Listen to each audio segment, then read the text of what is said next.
Philippines Commission on Elections, CEF number 22, Certificate of Canvass and Proclamation of Winning Candidate for Member House of Representatives.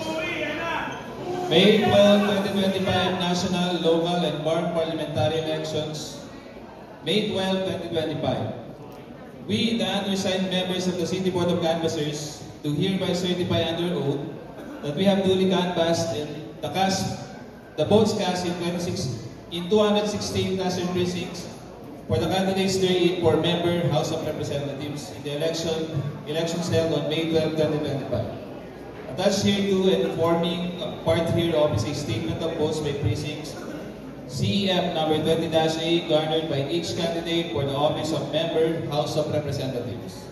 That after such canvass, it appears that Chua Joel garnered 55,007 votes for the office of Member House of Representatives, the same being the highest number of votes legally cast for said office. On the basis of the foregoing, we hereby proclaim the above-named winning candidate as a duly elected Member House of Representatives of NCR City of Manila, 3rd Legislative District, Province of NCR Manila. In witness whereof, we affix our signatures and imprint our thumb marks of the City of Manila, Province of NCR Manila, this May 13, 2025 at 9:38 p.m.